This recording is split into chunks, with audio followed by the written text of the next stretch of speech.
예, 조금 늦어졌는데 미안합니다. 자, 오늘은 계시록 이제 3장의 자료를 오늘 인쇄를 못 해드렸는데 이제 5번째 자료입니다. 자, 계시록 3장 3절 5절을 읽고 시작합니다. 그거 좀 켜주세요, 자매님. 이게 안 되고 있어서 왜 그러나 했더니 안 켜져요. 맨 위에 스위치, 맨 위에 스위치, 그 위에 스위치. 오케이. 예. 계시록 3장 3절로 5절을 같이 찾아 읽습니다.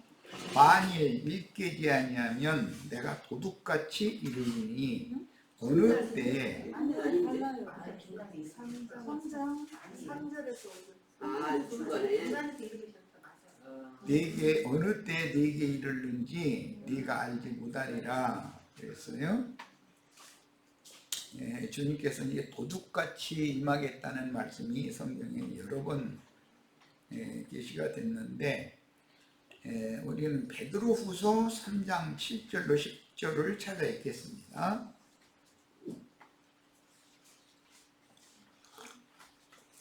베드로후서 3장 7절로 10절. 이제 하늘과 땅은 그 동일한 말씀으로 불사르기 위하여 보호하신 바 되어, 이 불사르기 위하여 임시 보호하는 것은 처음 하늘과 처음 땅이죠. 현재 우리가 살고 있는 물질적인 하늘과 땅을 말하는 거예요. 이건 반드시 이제 불살라지는 때가 온다는 거죠. 경건하지 아니한 사람들의 심판과 멸망의 날까지 보존하여 두신 것이다. 그러니까 불경한 사람들의 심판과 멸망의 날이 반드시 오는데 그때는 처음 하늘과 처음 땅이 불살라지는 날이다. 이런 말이에요. 이거 이제 계시록에서는, 계시록 16장에서는 땅에 또는 바다에 불대접을 쏟아붓는 말씀이 이제 시행이 되면 이제 세속 교계의 심판에 이어서 세상 나라의 심판이 집행된다, 그런 말이에요. 그것은 흔히 말하는 이제 세상 나라 심판은 뭐 흔히 말하는 3차 대전이고 핵무기 전쟁을 말하는 거죠. 그 다음에 하나님의 집에서부터 심판이 시작되는 거니까 기독교계를 심판하는 것은 아마겟돈 전쟁이라고 그래요. 귀신의 영을 받은 자들이 기독교계의 기득권자들을 이제 모으는 거예요. 이건 사도행전 2장에서 그 4장 사이에 보면 절기를 지키기 위하여 예루살렘 성전에 다 하나님의 백성들이 이제 모였는데 베드로와 열한 사도가 서서 복음을 전하게 됐죠. 그러니까 대제사장 무리가 이제 그들도 모여가지고 사도들을 다 붙잡아다가 가두고 매질하고 이제 이렇게 했어요. 그런데 그때 베드로와 요한으로 대표되는 증인들이 그 원수들과 이제 진리 전쟁을 해서 원수들도 사도들을 더 이상은 어떻게 할 수가 없었기 때문에 그들의 말대로 이루어지고 있으니까 옥에서도 풀어주고 다만 주 예수 이름으로 다시는 말하지 말아라, 이렇게 엄포를 놔서 내보내줬다고 되어 있어요. 이런 일이 아마겟돈 전쟁으로 이제 계시록에서는 다시 재현이 되는 거예요. 맨 먼저는 예수님과 유대교 지도자들이 예루살렘 성전에서 그런 전쟁을, 영적 전쟁을 했죠. 다음에 사도행전에서는 이제 성령의 보내심을 받은 사도들이 또 동일한 전쟁을 하는 거예요. 이제 계시록에서는 오늘 우리들이 그런 전쟁을 해야 되는 거예요.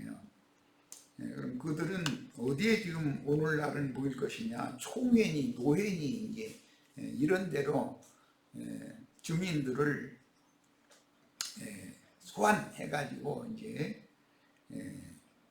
이단자다 해가지고 네가 네 이름 뭐 무슨 권세로 이 백성들에게 이런 걸 전하느냐 이렇게 하면서 말씀을 전하지 못하게 한다는 거예요. 예수님 때에도 유대교 지도자들은 똑같은 짓을 했어요. 사도들 때도 똑같은 짓을 해요. 이제 계시록 완성에서도 또 똑같은 짓을 해서 이제 마무리를 한다는 거예요. 자, 그걸 아마겟돈 전쟁이라고 그래요. 사랑하는 자들아, 주께는 하루가 1000년 같고 1000년이 하루 같다는 이 한 가지를 잊지 말라. 이 말씀을 잘 이제 소화를 해야 되는데, 창세기에 보면 그 첫날부터 일곱째 날까지 저녁이 되고 아침이 되니 이는 첫날이라, 그 다음에는 또 동일하게 둘째 날, 셋째 날 이렇게 제 7일 날은 여섯째 날까지 일하시고 안식 쉬시면서 그날 복을 주셨다고 이렇게 되었어요. 그러니까 이것은 하나님의 완전한 안식년이 실현이 되는 것은, 안식일이 이제 안식년으로 실현이 되는 거니까, 그것은 아담 세계, 구속사의 첫사람인 아담 세계의 인류 역사가 구약 4000년, 신약 교회 시대 2000년에 이제 6날로 상징이 된 것이 6000년으로 이제 실현이 되는 거예요. 그 다음에 소위 말하는 그 1000년이 차기까지의 안식년이 실현이 되는 것은 흔히 말하는 1000년 왕국이라고 그래요. 그래서 도합 7000년으로 구속사를 경영한다 이런 말이에요. 그럼 구속사와 인류사는 다른 거예요. 인류사는 첫 아담 이전에도 뭐 우리는 알 수 없는 긴 시간이 있었으니까 그것과는 다른 얘기예요. 구속사는 7000년으로 예정이 되어 있는 거죠. 죄의 약속은 어떤 이들이 더디다고 생각하는 것 같이 더딘 것이 아니라 오직 주께서는 너희를 대하여 오래 참사 아무도 멸망하지 아니하고 다 회개하기에 이르기를 원하시느니라. 이렇게 세상이 이처럼 사악하게 이렇게 흘러가는데도 세상 심판이 빨리 안 오는 것은 막는 자가 있어서 그래요. 그 막는 자, 이제 죄성령이 심판날을 지금 이렇게 지연시키고 있다는 뜻인데, 그 목적은 이방의 충만한 수가 찰 때까지, 즉 구원 얻을 자들이 충만한 수가 찰 때까지 하나님 오래 참고 지금 기다리시는 중인 것이지, 심판이 없다는 말은 아니다. 지금 그 얘기를 하는 거예요. 그러나 주의 날이 도둑같이 오리니 그랬어요. 계시록 3장 3절에 내가 도둑같이 이르리니 그랬잖아요. 그걸 말씀을 지금 이해를 시키기 위해서 이미 베드로후서 3장에 이 말씀이 나와 있기 때문에 그걸 읽는 거예요. 주님의 날은 도둑같이 임한다는 거예요. 사람이 뭐 몇 월 며칠 날이다 이렇게 정해진 그렇게 오는 것이 아니죠. 이게 우리 교회 모임 중에 몇 번 왔다가 지금 어디가 더 문제되는지 그 김은혁? 그러니까 이제 이상한 사람 있죠. 몇 년도 몇 월 며칠 날 주님이 오신다. 그거 날마다 연보하고 앉았는 거예요. 그 안식일 교인들의 특징은 하여튼 자기네들만 다니엘서를 해석할 수 있어. 그래가지고 1260일, 뭐 1290일, 2335일 등 이 날짜에 아주 그냥 그야말로 꽂혔어. 그래가지고 안식일 교인들이 날짜 정해놨다가 뻥친 것이 10번도 넘어요 지금. 이제 그 날짜 지나가면 뭐가 계산이 잘못됐다 이제 해가면서 다시 계산한다 해가면서 조금 있으면 또 엉뚱한 소리 하는 거예요. 이제 또 이런 것을 10번도 넘어요 지금.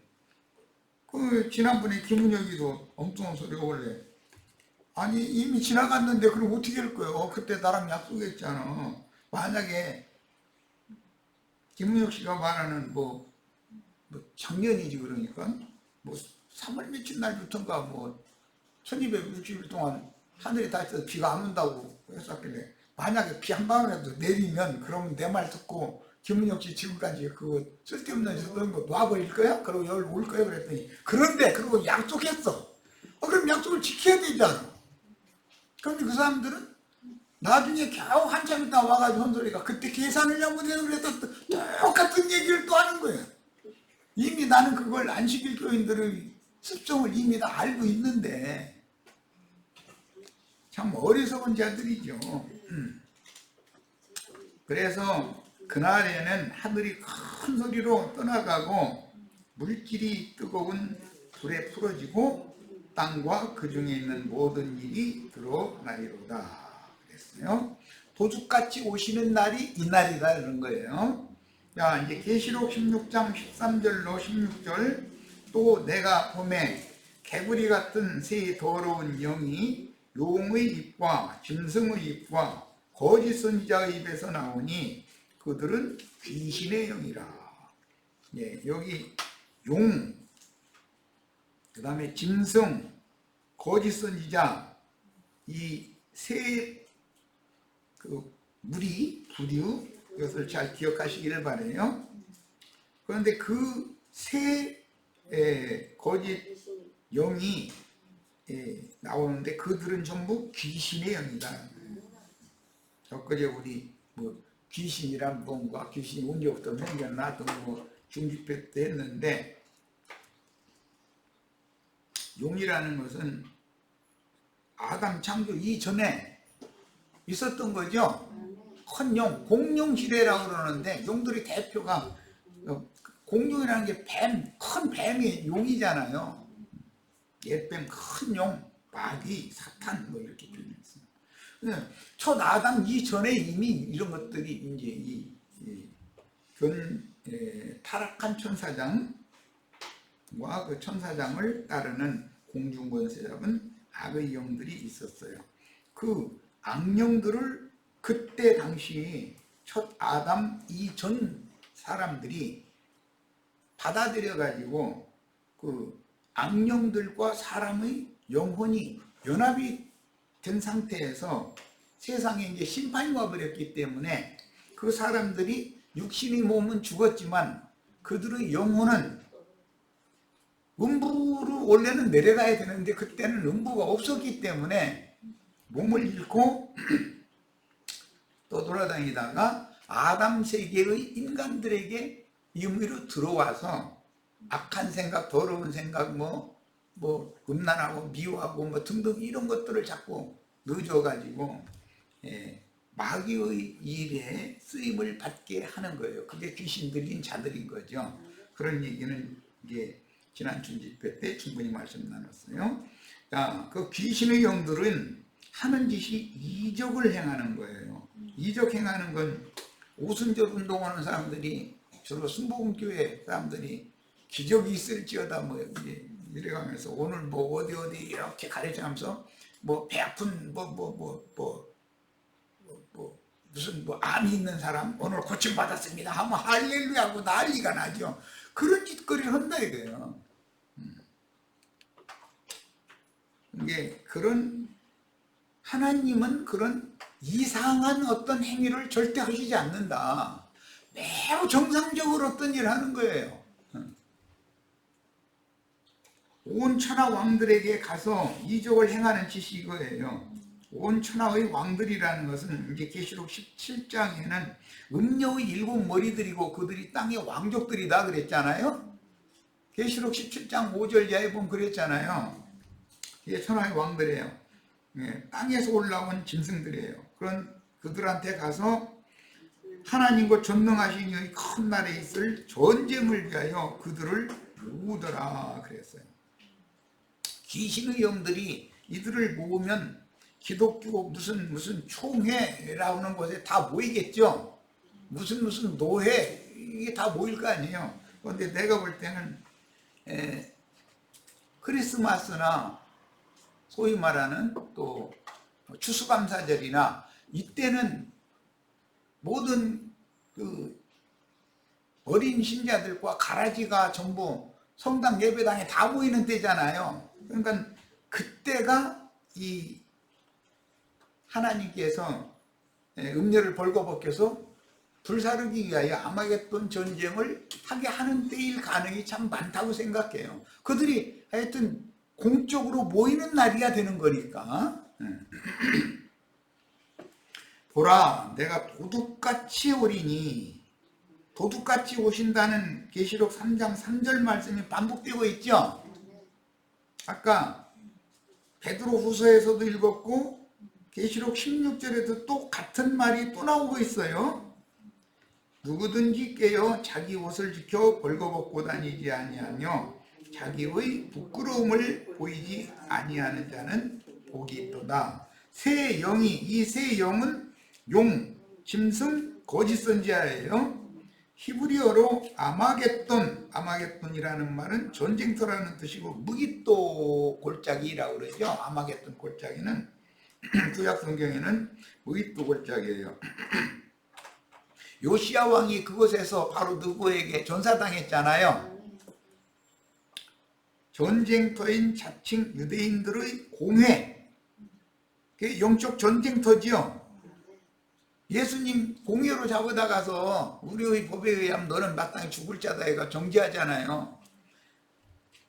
제자들 사도행전에서 보면 유대교 대제사장 무리가 유대교 공회로 붙들어다가 매질하고 이게 종교 재판을 하는 곳이 유대교 공회잖아요. 나도관 형제나 우리 형제 자매님들 공개 재판을 할 수 있는 어떤 모임이 있어야 될 거 아니에요. 그거는 기독교계가 흔히 말하는 총회 본부, 노예 본부 등 이런 곳이단 말이에요.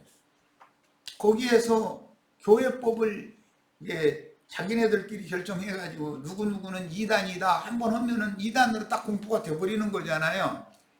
그런 짓을 하는 거예요. 자, 그런 것으로 왕들을 모은다. 그 아마겟돈 골짜기, 무깃도 골짜기라고 하는 것은 팔레스타인 땅에는 그런 무깃도 언덕이 있어요. 무깃도라고 하는 그 언덕과 언덕 사이에는 골짜기가 있으니까 이제 그것은 하나의 표상일 뿐이고 영적인 사실은 심판 골짜기고 그게 멸망 골짜기단 말이에요. 거기가. 그런데 사도행전 찾아보겠습니다.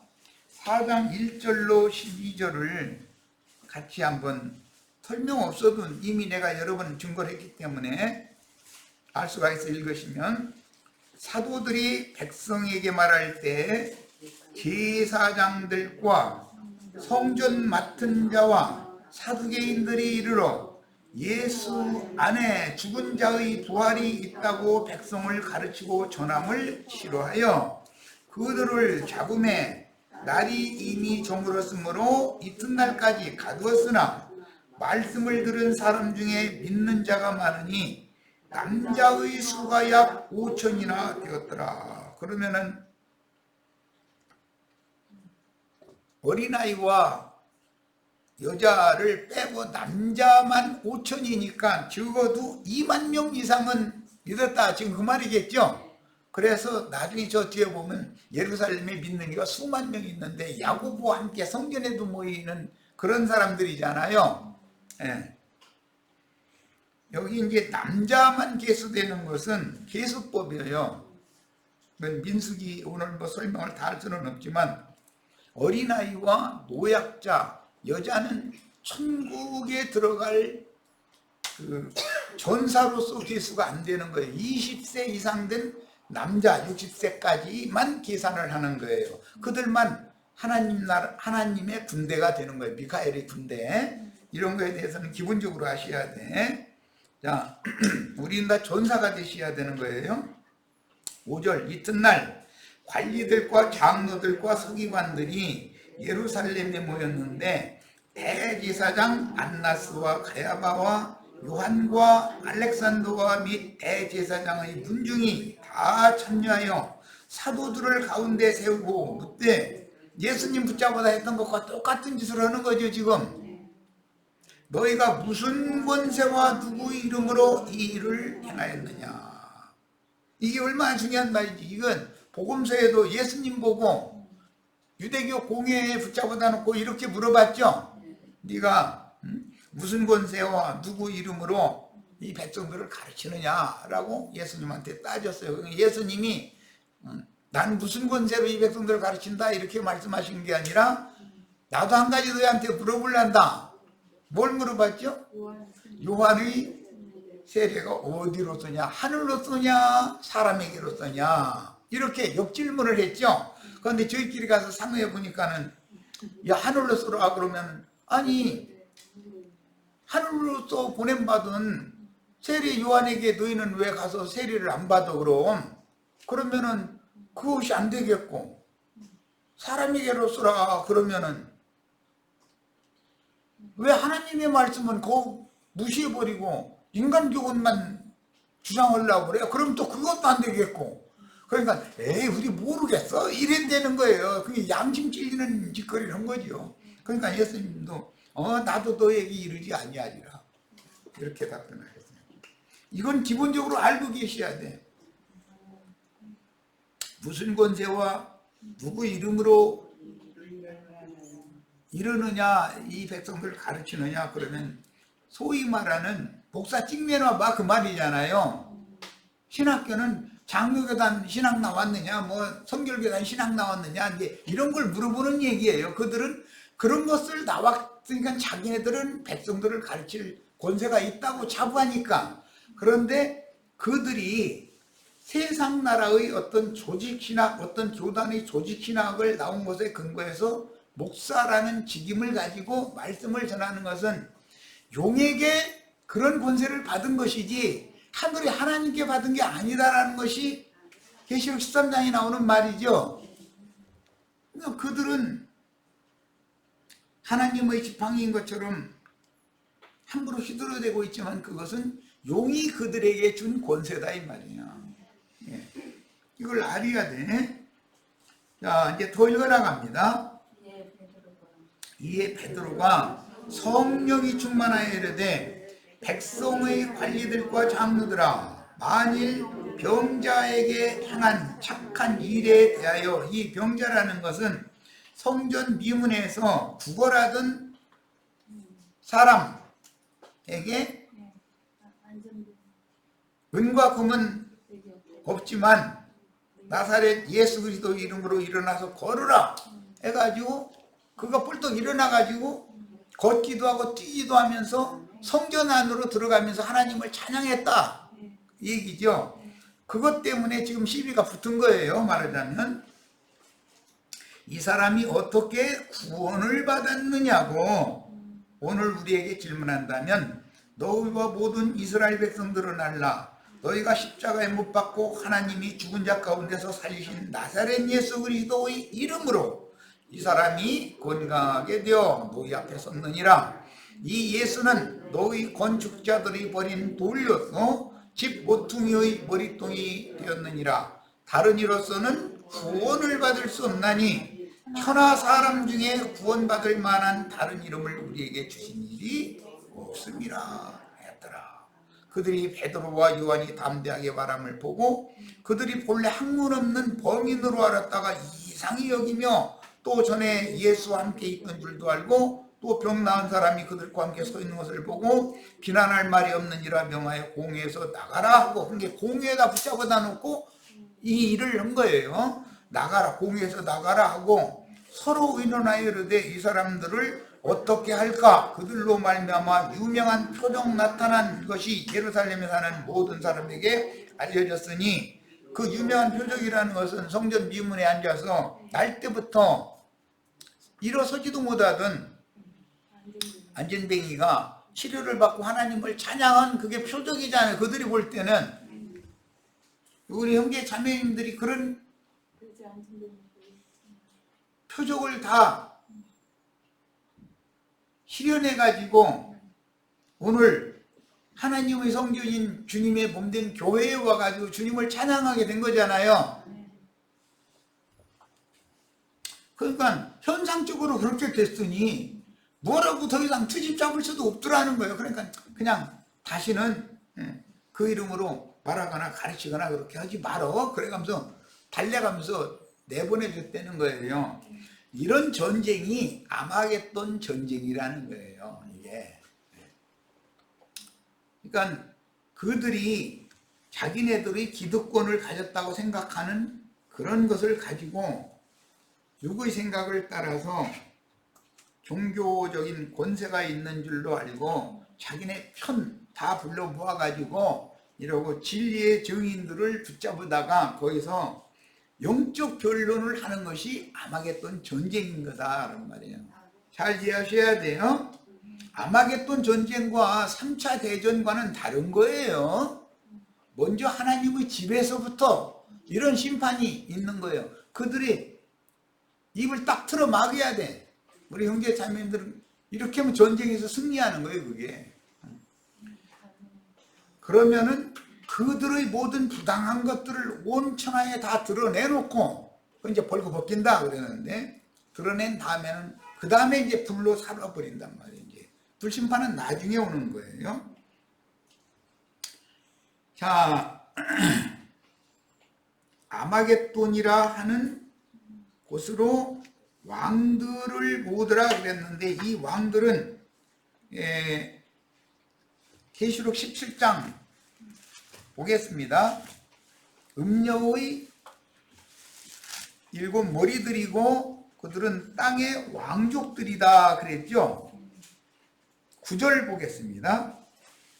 지혜 있는 뜻이 여기 있으니 또 7 머리는 음녀의 7 머리예요. 우리 교회의 머리는 한 분 그리스도죠. 한 머리 한 몸이 있어야 정상이잖아요. 그런데 몸뚱아리는 하나인데 남편은 7이요. 그러면은 그건 정상적인 여자도 아니고 남자도 정상적인 남자가 아니지. 7 머리는 여자가 앉은 7 산이요 또 7 왕이라 해가지고 그 7 왕에 대한 설명이 이제 이어나가고 있어요. 음녀의 7 머리, 음녀의 7 왕은 세상에 타락한 교회의 유명한 목회자들을 상징하는 말이에요. 그 왕들이 한 군데에 모이려면 그들 나름의 권세 주장을 하는 소위 말하는 기독교계의 이제 공회라고 이제 흔히 말하는데, 총회나 노회나 이런 데로 사람들이 그 유명한 목회자들이 모인다 이 말이잖아요. 그곳으로 증인들을 붙잡아다 놓고 자기네들의 교리를 가지고 증인들을 질문을 하는 거예요. 그런데 증인들의 답변에 대해서 오히려 그들이 할 말이 없게 만들어 버리는 거지. 이것이 아마겟돈, 무기또 골짜기, 심판 골짜기, 멸망 골짜기의 영적 전쟁이단 말이에요. 진리와 생명의 성령이신 주님이 도둑같이 오신다는 뜻은 주의 성령께 보내심을 받은 증인들이 부는 나팔소리로 평안하다 안전하다 하면서 자신들의 교리로 굳어진 사람들에게 모든 세대마다 안전하다 하면서 자신들의 교리로 굳어진 사람들에게 모든 세대마다 호련히 임하여 진리의 말씀으로 임하신 주님을 영접한 참 제자들과 세상 끝날까지 함께 계시다가 각자를 음부의 낙원으로 데려가실 것이다 라는 뜻이에요. 주님이 2000년 동안 도둑같이 매 세대에게 오셨죠. 모든 믿는 이들은 악하고 음란한 세대 가운데에서 구원을 받아야 되는 거예요. 자기 살고 있는 그 세대 가운데서 구원을 받아야 되는 거예요. 그래서 충만한 수가 채워지면 한 시대의 경륜이 종결된다 그 말이에요. 이기는 자는 이와 같이 흰옷을 입을 것이요. 여기 이제 흰옷 얘기가 나왔어요. 내가 그 이름을 생명책에서 결코 지우지 아니하고 그 이름을 내 아버지 앞과 그의 천사들 앞에서 시인하리라. 이게 굉장히 어려운 용어인데 계시록의 6장 11절을 읽겠습니다.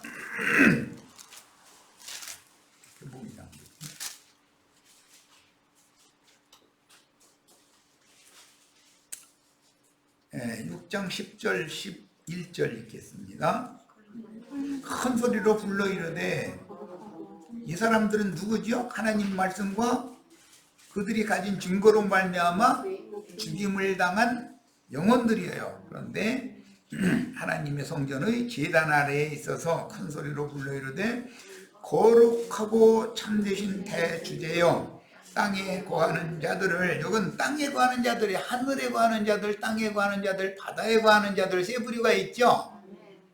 그런데 땅에 거하는 자들은 땅에서 올라오는 짐승, 거짓 선지자들을 동역해서 세상 교회를 건축하는 자들이에요. 짐승의 몸을 세우는 자들이죠.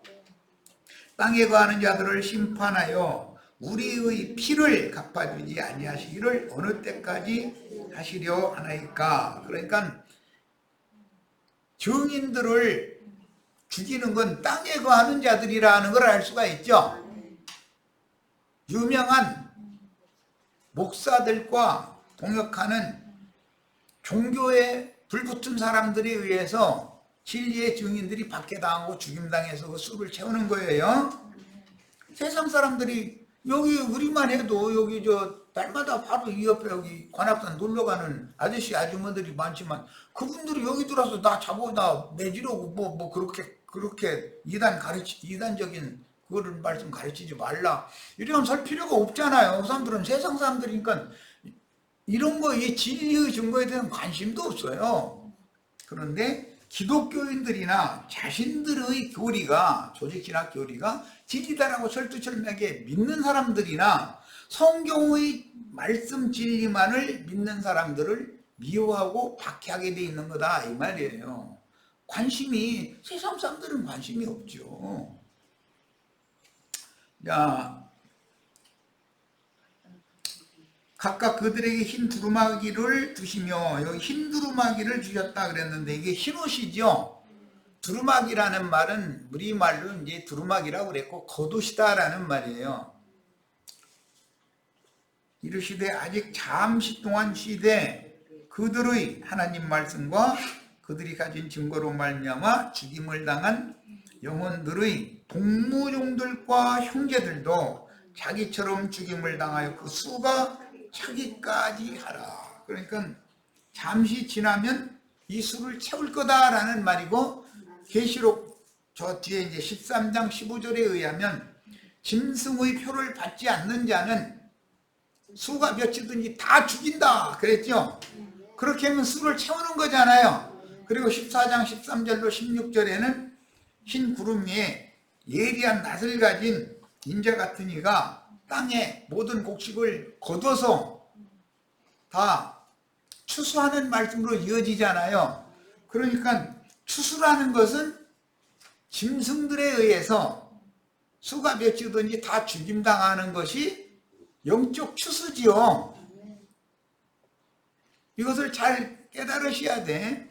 그런데 우리는 그런 강압적으로 하나님의 경륜을 이루기 위하여 마무리 추수를 할 때는 한꺼번에 다 거둬 드려야 되니까 그날이 되기 바로 전에 잘 믿다가 세상 말로 이제 자연사 해가지고 음부의 주의 품에 들어가서 잠시 쉬다가 이기는 자로서 첫째 부활로 일어나는 대열에 들어가는 것이 제일 좋은 신앙이다. 내가 여러 번을 말씀드렸어요.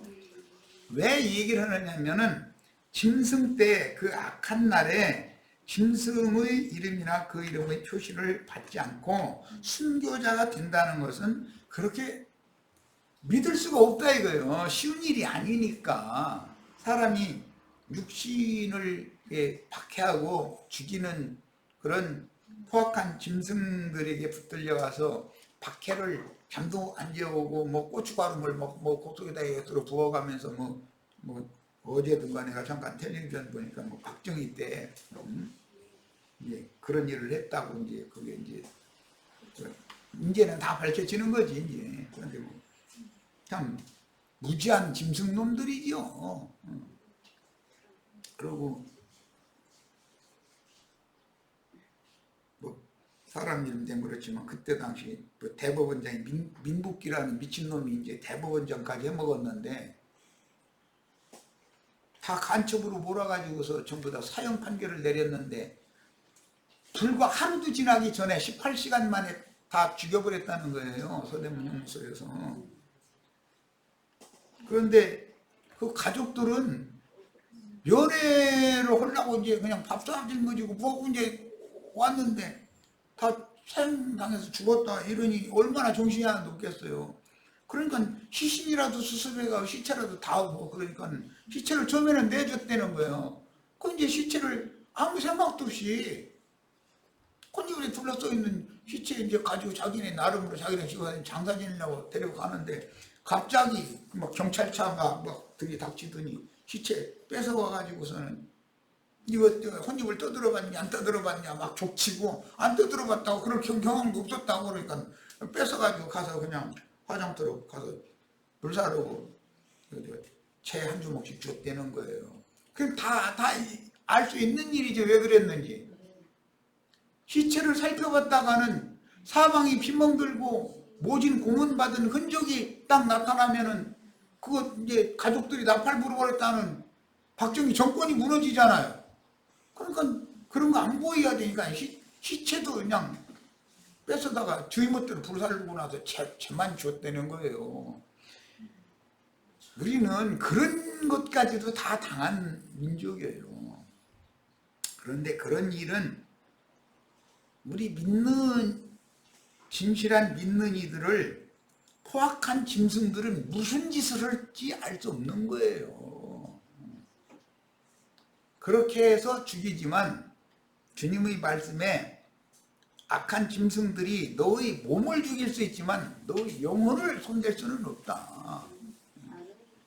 너의 몸을 죽이는 짐승놈들 두려워하지 말고 너희 사람의 몸뿐 아니라 영혼을 너희 지옥불에 멸하시는 그분을 두려워해야 된다. 이미 말씀하셨어요.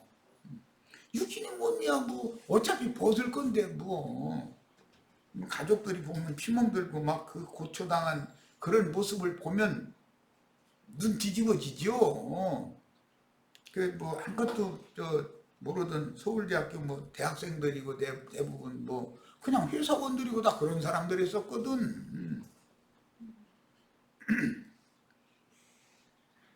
그러니까 이게 참 무지한 짐승들이 들어서면은 뭔 짓을 할지 알 수 없는 거예요, 우리는. 그런데도 이런 것이 다 속속히 밝혀지고 있는데도 여전히 재택어깨 들고 광화문에 모여서 그런 아이들을 죽이는 파가 있다는 거 보면 참 기가 막힌 일이지. 이게 사람들이 너무 무지한 거예요. 아무리 진실을 밝혀도 자기네들이 믿고 싶은 것만 믿으려고 그러지 진실을 믿으려고는 않는 것이 인간의 특성인 거거든. 뭐 세상사를 비유를 드는 것은 기독교 계가 어떤 짓을 할 것을 그 표상으로 보여준다는 것이에요. 그래서 이걸 설명을 잠깐 한 거예요. 자, 그들에게 흰 두루마기를 주시며 이르시되 아직 잠시 동안 시대에 그들의 동무종들과 형제들도 자기처럼 죽임을 당하여 그 수가 차기까지 하라 하시더라. 반드시 이 수가 채워져야만 한 시대가 끝날 수 있는 거다라는 말이에요. 그 예수님이 이미 아벨의 피로부터 성전과 제단사에서 죽임을 당한 바라기아의 아들 사가랴의 피까지 너희가 담당하라. 이 세대가 너희가 그 피의 양을 채워라 그랬어요. 그 피의 양을 채우려면 예수까지 죽여서 해야만 피의 양이 일단락 구약시대가 딱 끝나는 거단 말이에요. 그런데 예수만 죽이는 것이 끝이 아니라 그 피를 우리와 우리 자손들에게 돌려줘서 했으니까 신약시대로 연장이 되는 얘기죠. 이제 또 채워야 된다 이 말이에요. 또 그러니까 이 피 흘림이 없으면 하나님의 사면이라는 것도 있을 수가 없어요. 이런 것에 대해서 깊은 인상을 다 받으셔야 돼요. 엊그제는 내가 모세의 율법 지팡이로 반석을 2번을 치게 돼 있다라는 걸 설명했죠. 예수만 죽여가지고는 하나님의 뜻이 완성이 안 돼. 오늘 우리 형제 자매님들 다 죽여야 돼. 죽는 거 두려우시지 마세요. 우리 손자 장가 가는 것까지만 보고, 장가 가는 것까지 보면은요, 우리 손자 아들 낳는 것만 보고 이제 이렇게 나오고 한도 것도 없어. 그럼 뭐 해결 안 나. 자, 계시록 7장 13절로 14절 읽겠습니다. 장로 중 하나가 응답하여 나에게 이르되, 이것은 입맞은 이스라엘 12지파 1만 2천씩에서 14만 4천에 대해서 지금 예언하는 말이에요. 이 흰옷 입은 자들이 누구며 또 어디서 왔느냐? 이 흰옷을 입었어요. 이기는 자는 흰옷을 준다고 계시록 3장에 이렇게 되어 있죠. 내가 말하기를 내 주여 당신이 아나이다 하니 그가 나에게 이르되, 이는 흰옷 입은 자들은 큰 환란에서 나오는 자들인데, 이게 앞에 이미 전에도 없고 후에도 없는 큰 환란이고 짐승 때다라고 설명이 되어 있어요.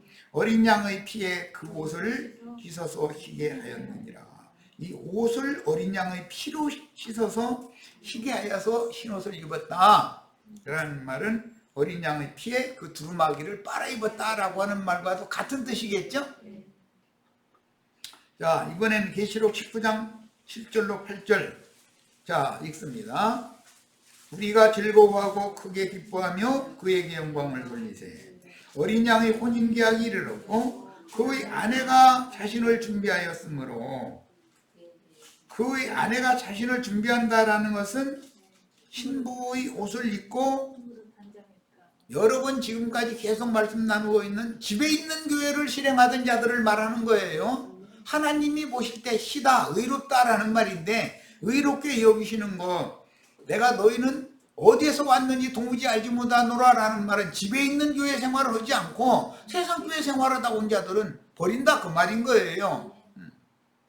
그에게 빛나고 깨끗한 세마포 옷을 입도록 허락하였으니, 그의 아내에게 빛나고 깨끗한 세마포 옷을 입도록 허락을 하셨으니 이 세마포 옷은 성도들의 옳은 행실이로다 그랬어요. 성도들의 옳은 행실이라는 게 무슨 아프리카 가난한 사람들한테 뭐 헌금 보내고 그런 것을 말하는 것이 아니에요. 로마교가 생각하고 있고 개신교, 기독교계가 생각하고 있는 그런 옳은 행실과 성경이 말하는 옳은 행실이 전혀 다른 거예요.